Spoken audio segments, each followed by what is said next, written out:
Hi, and welcome to CMO Journeys, where we sit down with the marketing leaders that are shaping some of today's most innovative brands. I'm Christian Banach, and I explore the stories behind CMOs, how they lead, how they grow, and how they think about partnering with agencies. DigiStore24 is an all-in-one online sales platform and affiliate marketplace built for performance-driven entrepreneurs, combining conversion tools, payments, and back-office automation into one system.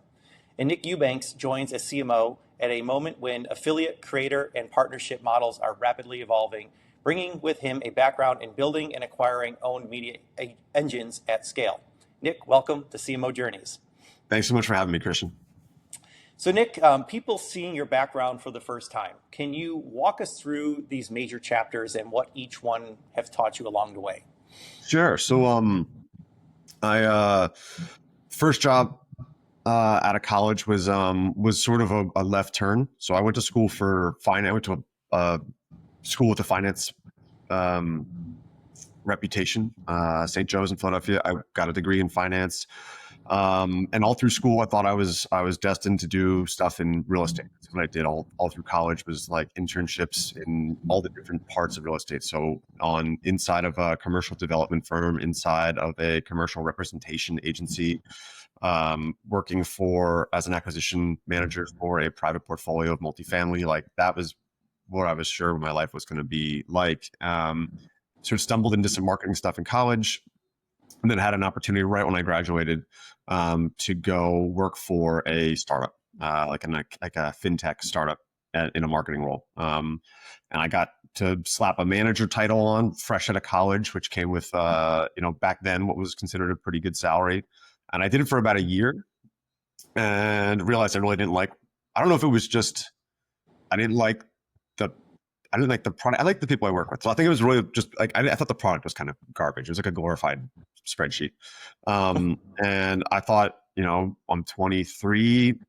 What do I have to lose? So started an agency and then just went through, sort of venture after venture, built and sold a handful of companies. Some were relatively useless exits, enough money to pay out debt and essentially jump into the next thing. And some were more meaningful. And I did that for a while, just sort of going through a bunch of different types of ventures. So like agency and then software and then e-commerce and then agency again, and then a community business. And got lucky enough to learn my lessons where the last two things I had built both sold in 2023.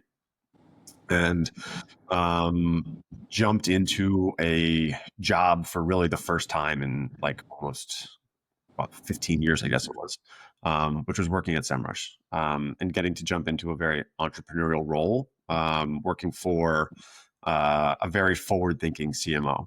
And that was just that was a way more rewarding experience than I thought it was going to be. I was convinced, like I think most entrepreneurs are, especially if you've been doing it for a little while, that you're completely unemployable. And so while I still have a little bit of that belief, it's apparently it's not true.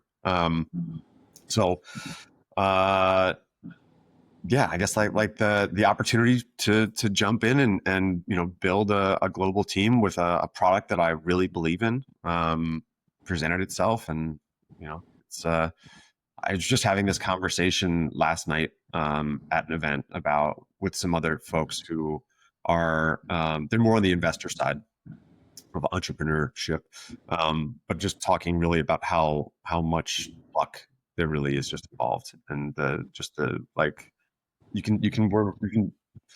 I like the saying that the harder you work, the luckier you get, but there's still just especially when it comes to timing, like there's just so much luck involved in all of it. So I wish I could say it was all planned, but the truth is none of it was planned.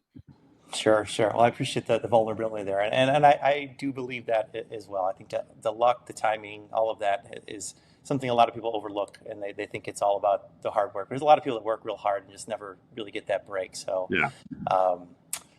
That said, I'd love to know, you mentioned some things about your career, founder, operator, asset buyer, CMO. What feels like maybe the biggest shift between any of those chapters? I think it was definitely, I had like a real identity crisis when I took the job at SEMrush. A big part of my life for the past 5 years. I guess it's 6 years this year. It was a community that has kind of a goofy name called Baby Bathwater Institute.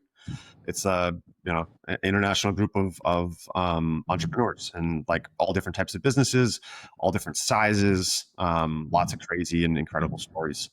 And that's where I really kind of found my tribe as an entrepreneur. That was the first real time I found like people that I was like, oh man, like we've all the same idiosyncrasies and can talk about a lot of the same things and be vulnerable together.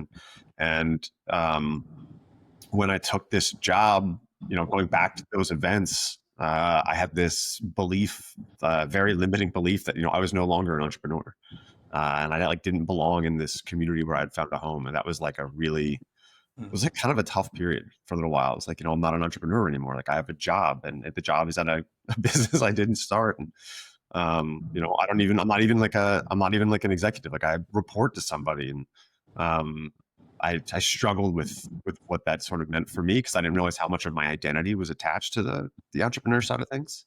So I think that like kind of, that felt like the floor kind of came out from underneath me. Yeah, yeah. No, I can relate. I've taken similar. I started my career as an entrepreneur, went to go work at agencies then for about 10 years, and that was definitely a shift. I learned a lot, in that experience, but ultimately I ended up, going back the entrepreneurial, route. But I don't. I learned a whole lot along the way. It was so valuable those years, and it sounds like you're on have been on a kind of similar path there. In that vein, you've spent some time, acquiring and integrating digital assets.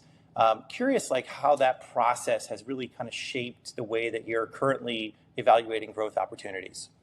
I mean, that was the most fun thing. That was the like the real draw. The question I got from so many of my entrepreneur friends was like, dude, like you taking a job, why don't you go raise money? Like why don't you do anything else besides like there is and you probably know this in some entrepreneur circles, there is like it's almost like a bad habit. It's like oh God, like you're gonna take a job. Like there's like a lot of disbelief around it. But the way it was pitched to me was like, hey, are you familiar with owned media? And I was like, well, I'm familiar with the concept. And I had a bunch of experience buying businesses before because I had my own venture studio for 8 years. It still technically exists. It hasn't been active since a major life shift started in 2022.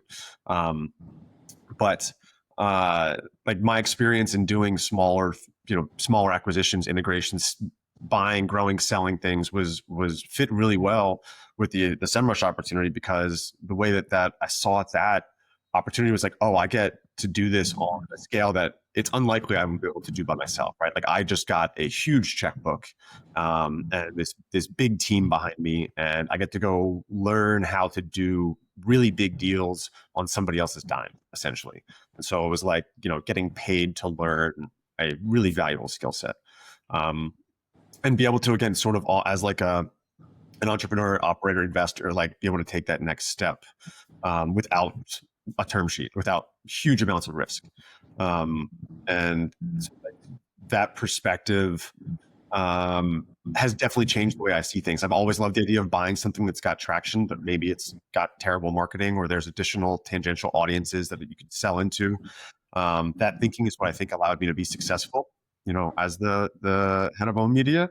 But it's funny now because when you're a hammer, everything looks like a nail. So now I'm in a place where I've got all this infrastructure, I've got all this growth, like organic growth opportunity in front of me, but I'm still finding things that I want to go buy.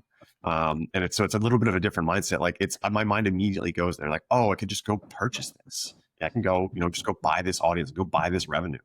And I have to like almost slow myself down a little bit because there's so much opportunity to just squeeze juice out of this like very fat piece of fruit that's been growing for 14 years. That I have to try to slow my roll a little bit in what I just got used to doing. Yeah, definitely. Well, I'd love to come back to some of those ideas in a second, but I'd love to ask one final question here as far as your kind of career journey. What's a piece of advice? It sounds like you're very active in different communities, maybe as a mentor, maybe as a fellow entrepreneur in one of your groups, an investor, a book that really still influences the decisions that you make today.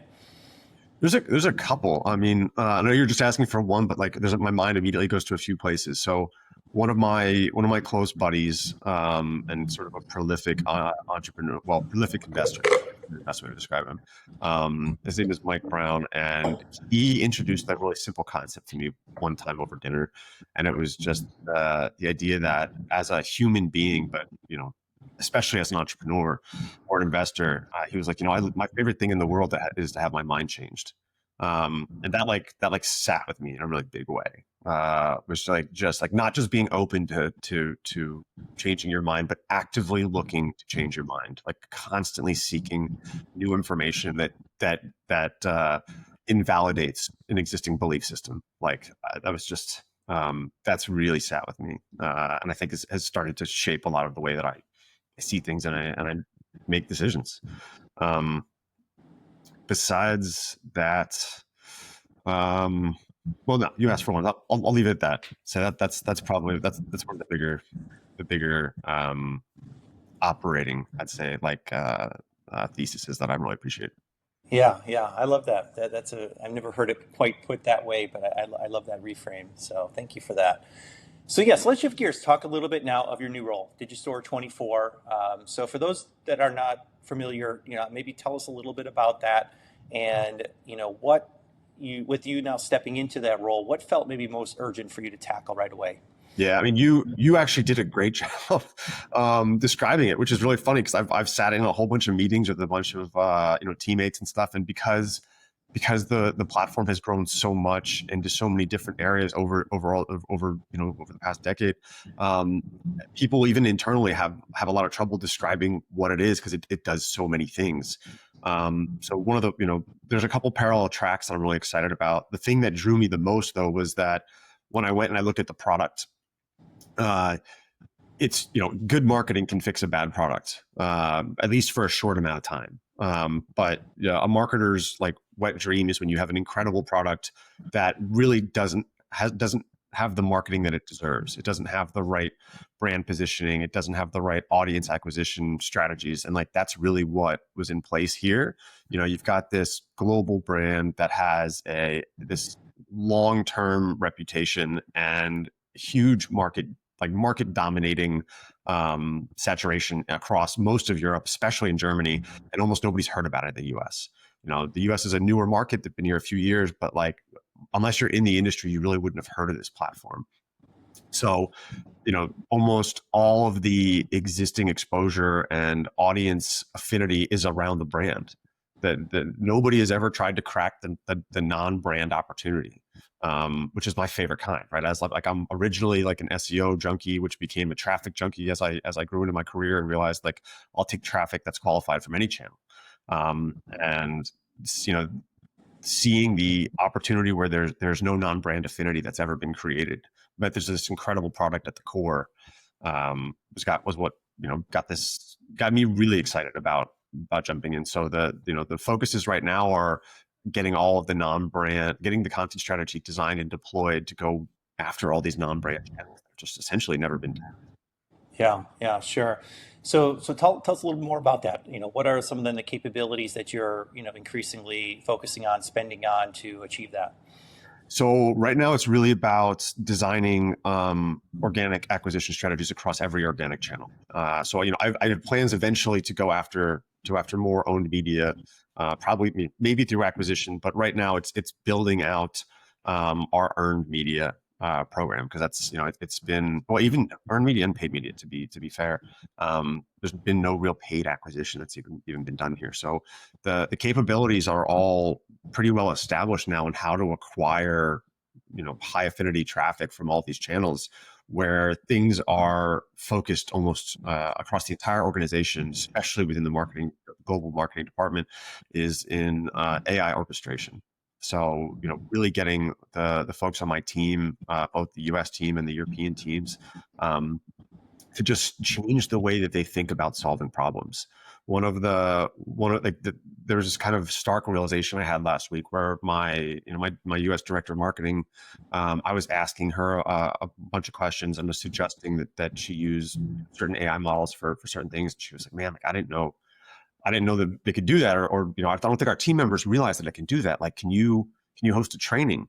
And my immediate thought is like, the training is going to be one slide, right? It's going to be like, just go break shit. Like, anything you think might be helpful with AI, go ask it and see what happens.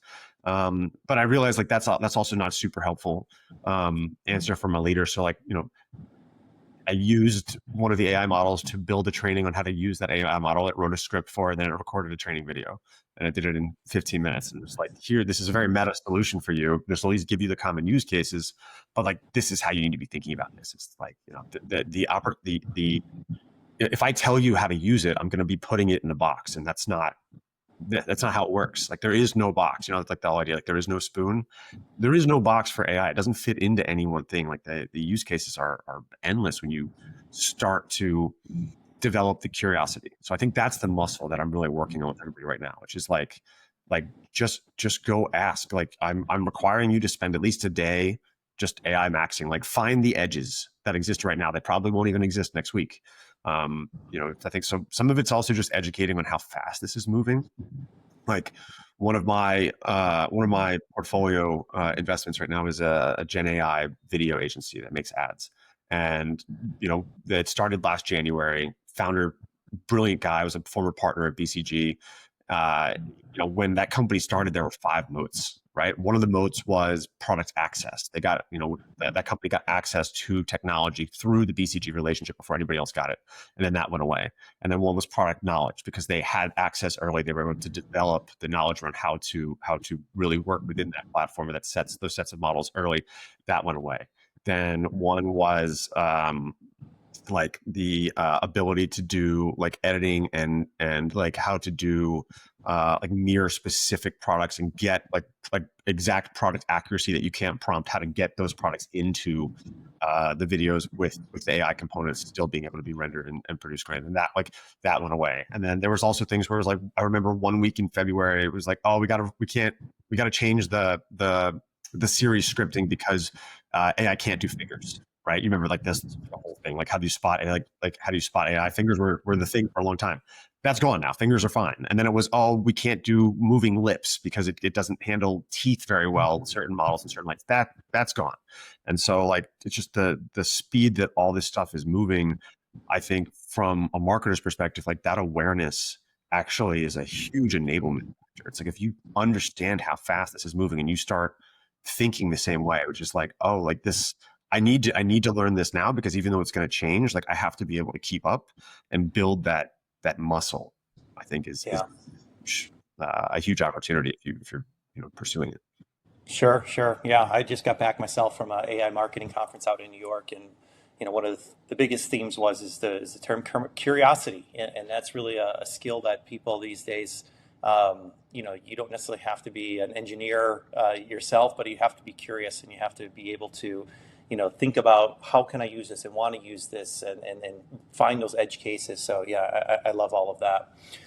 So this is your first CMO role. I'm curious, what is taking up maybe more of your attention than you expected before you stepped into the role?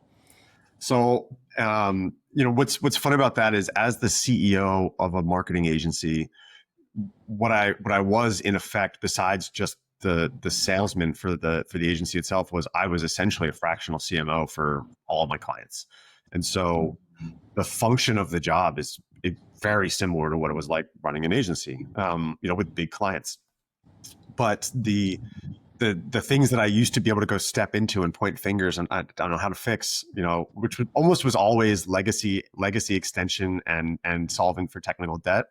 Now that's suddenly just on my plate as my problem, and trying to solve technical debt solutions with pretty big legacy systems and very distributed teams, and especially when this is not a single function platform, right? Like, we've got a marketplace, we operate globally, we've got 4 resellers, 9 languages. Like, it's a really complex set of problems, and like even just learning the compliance requirements within each of the localities and the regions that we have to operate in, and what that means can be on the website.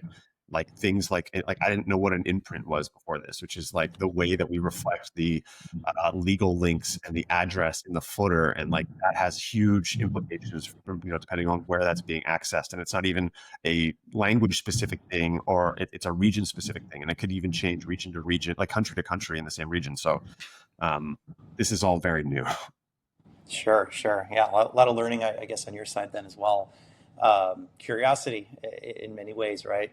So the affiliate and creator ecosystems are starting to blur together, really. Yeah. I'm curious how you're thinking about redefining that affiliate relationship on maybe both sides of the marketplace.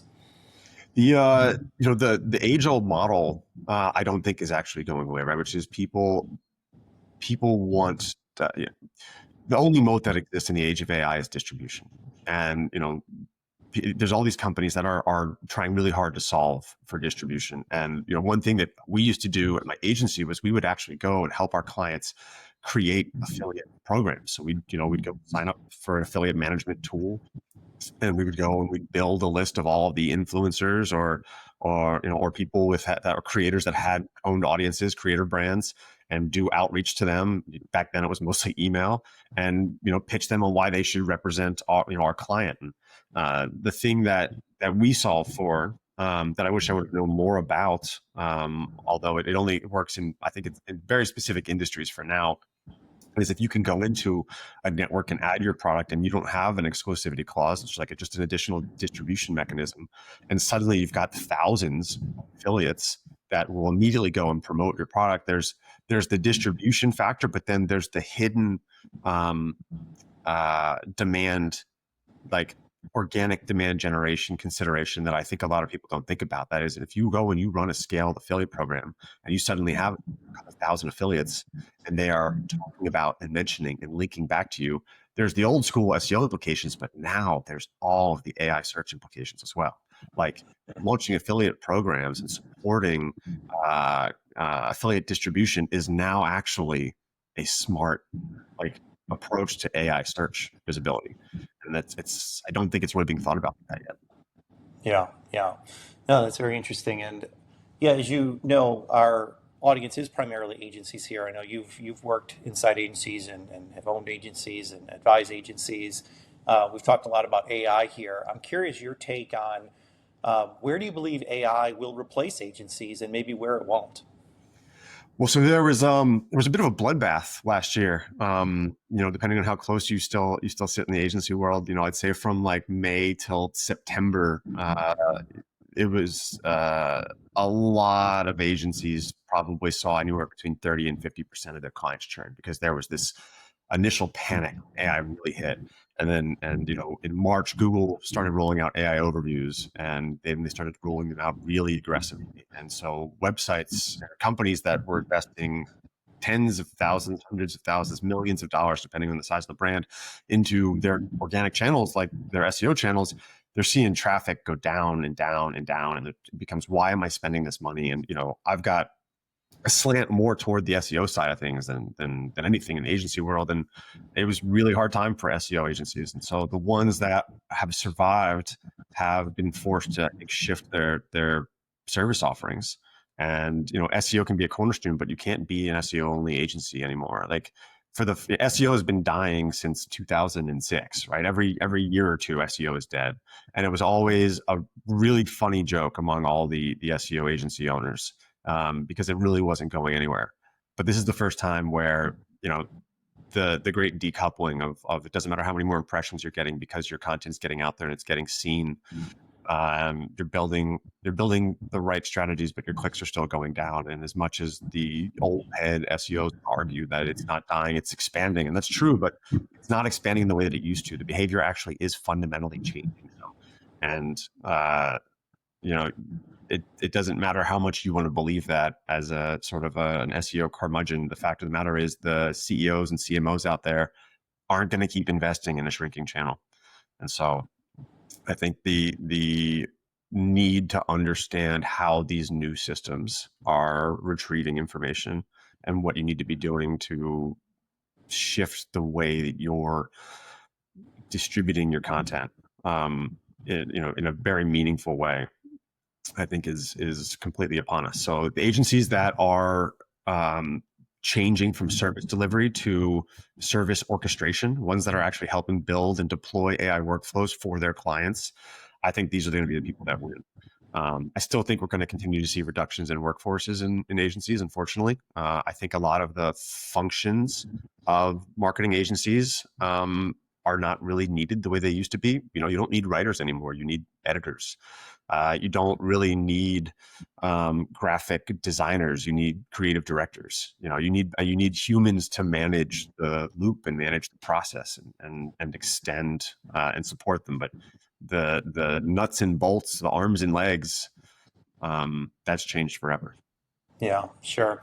So where do you sit on the spectrum, especially now, given all you've said? How important is an agency to be a specialist versus offering, say, full service capabilities? So I'm still. The thing is, I've had opinions on both over my career in the agency world, and I've vacillated between both. There's been times where I'm like, you need to be completely niche focused and define a really tight ICP, and the tighter your ICP, the less competition you'll have. And I think that can still work today. You know, I know folks who run agencies for pool cleaners and for specific types of landscaping businesses where, you know, they focus more on the shrubs and the flowers than they do on the grass. And like, so like, you know, those hyper niche specialties, I think absolutely still have a place. And you can build infrastructure around them. And that used to mean people and process, but now I think it means technology and software. But then there's also generalists. And like, I look at generalists that pick a niche, like a huge wide open niche, like we'll say B2B software, right? B2B SaaS used to be a niche, and now it is so big that you know, the idea that you're a niche player because you service B2B software companies is hysterical to me. But you look at a company that services B2B software only, but they have standardized their product solution. Like, so if you look at GrowthX, for example, I think they're the ones who are doing this the best, just in terms of like really nailing their offering and they're productizing their solution.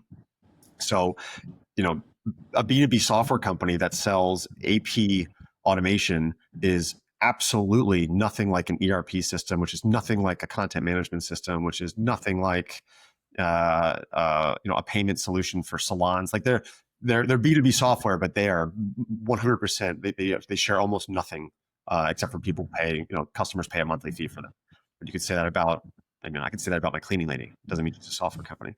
So like the application there is, I would say, is very generalist, but they've been able to create a solution that works across all of those things. So I think that the modularity is probably a better way to say it, is what I think is becoming more important. And for the niche specific, or, you know, the specialist providers, I think it's them having to go deeper in terms of what they're actually offering. So, you know, some of the agencies that I advise, I'm trying to convince them like, hey, I know you traditionally have only done content strategy, content marketing, content distribution, but I really think you need to be not just adding AI workflows into your company itself, but you need to be starting to think about how you're going to offer this to your clients. Where can you help them, you know, synthesize, monitor, distribute content? Like, how can you help build those systems in for them? So one of the big strategies that I talk to a lot of agencies about now that I think is going to continue to grow is a platform partnership. You know, this is not a new idea. You know, we were a HubSpot partner at my last agency, and that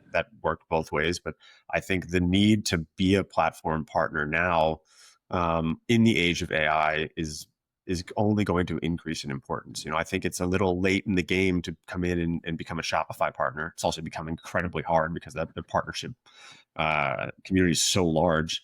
But, you know, as new tools, new models, new wrappers continue to come out, like, I don't know if you heard about the dude who launched a Claude, was it called Simple Claw or Open Claw?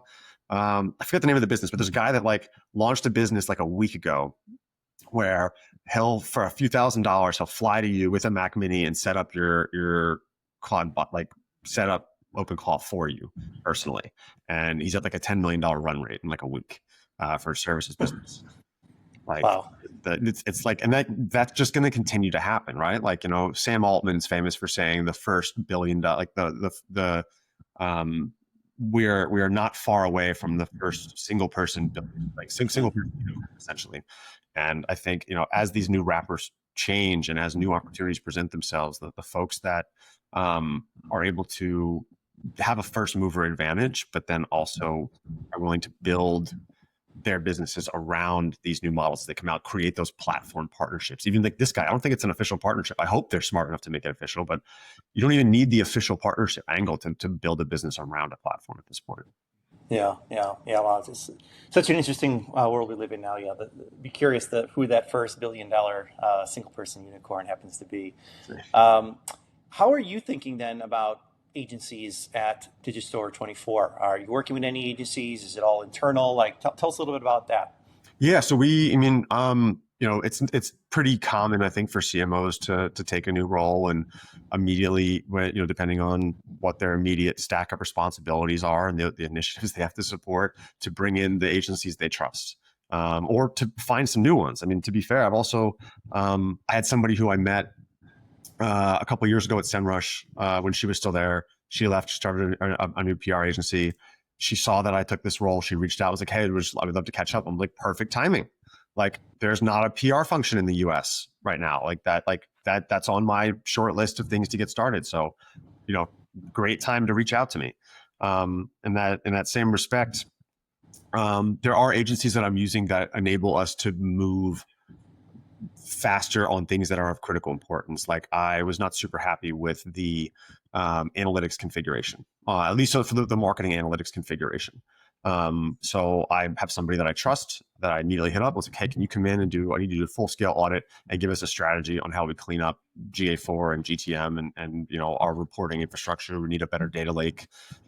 This is, I trust you." And the engineering team that I have is working on the product.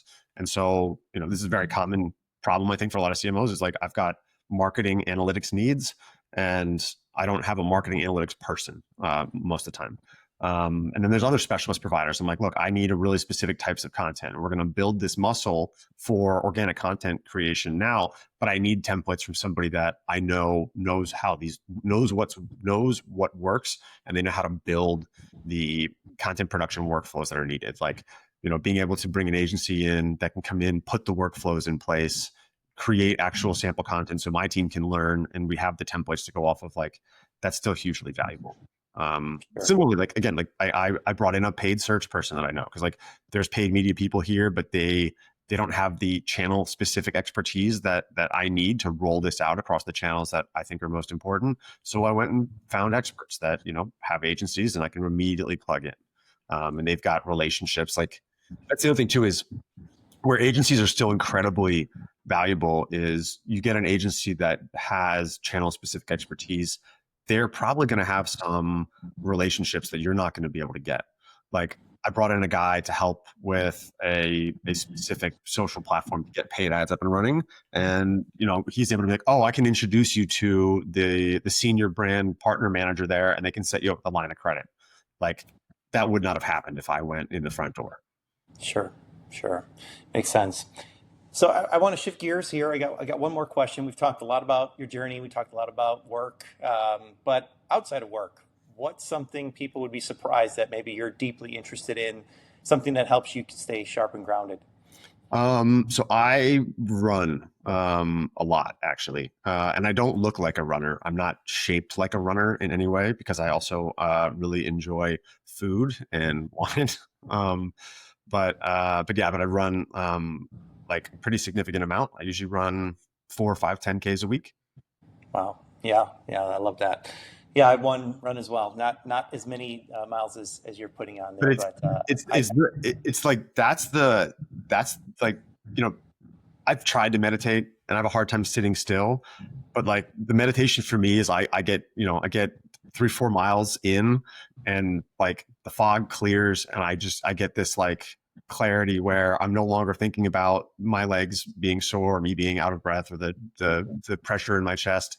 I just have this, like, it's like seeing the code in the Matrix. And then, when I stop running, you get that huge rush of endorphins and all that blood flow, and you get all the oxygen, because your lungs are stressing out the whole time you're running, especially if you're running at a decent clip. And then you get all that oxygen back to your brain all of a sudden. I feel like I just get these huge rushes of ideas. So like, one thing I've started doing, because I used to get too many ideas. By the time I get home, I'd forget half of them.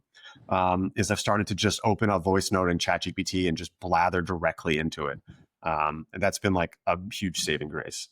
Yeah, yeah. I found myself taking a quick break, pulling up ChatGPT and leaving myself some messages. So this has been amazing, Nick. I really do appreciate the conversation, the My pleasure. insights. To everyone watching, don't forget to follow CMO Journeys for more conversations with the marketing leaders that are shaping what's next. I'm Christian Banach. Thanks for tuning in, and we'll see you on the next episode.